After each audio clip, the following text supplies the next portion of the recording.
રાષ્ટ્રીય માનવ અધિકાર સુધાર સંગઠન દ્વારા માનવ અધિકાર દિવસ નિમિત્તે ઉજવણી કરવામાં આવી।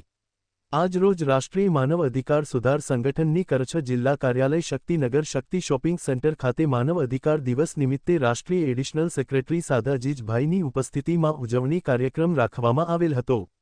આ કાર્યક્રમને કચ્છ જિલ્લાના પ્રમુખ શૈલેષભાઈ ચુયાએ માનવ અધિકાર દિવસ સંબંધિત સંબોધન કર્યું હતું અને આ સાથે આભાર વિધિ નોડે આમદભાઈ કર્યું હતું। માનવ અધિકાર દિવસ નિમિત્તે રાષ્ટ્રીય માનવ અધિકાર સુધાર સંગઠનના હોદ્દેદારો, ગુજરાત પ્રદેશ પ્રમુખ ડોક્ટર રમેશભાઈ રામજી, કચ્છ જિલ્લાના મહિલા સંગઠનના પ્રમુખ ધર્મિષ્ઠાબા, કચ્છ જિલ્લા મહિલા સંગઠનના એરિયા સેક્રેટરી પ્રીતિબેન ડગરા, અંજાર તાલુકાના પ્રમુખ હુસેનભાઈ ચગલ, અંજાર તાલુકાના ઉપપ્રમુખ અબ્દુલ્લાભાઈ લુહાર, ગાગીગામ તાલુકાના પ્રમુખ અનિલભાઈ વેલાણી, ભુજ તાલુકાના ઉપપ્રમુખ પુરોહિત વિપુલ કુમાર, નખત્રાણા તાલુકાના પ્રમુખ મેરિયા કાંજીભાઈ, મુન્દ્રા તાલુકાના સેક્રેટરી વોરા મુસ્તફાભાઈ, મુન્દ્રા તાલુકાના મહિલા સંગઠનના પ્રમુખ હવાબેન ગોહિલ, મુન્દ્રા તાલુકાના પ્રમુખ સંજયભાઈ મહેશ્વરી તેમજ રાષ્ટ્રીય માનવ અધિકાર સુધાર સંગઠનના સભ્યશ્રીઓ માનવ અધિકાર દિવસની ઉજવણી નિમિત્તે ઉપસ્થિતિ રહ્યા હતા।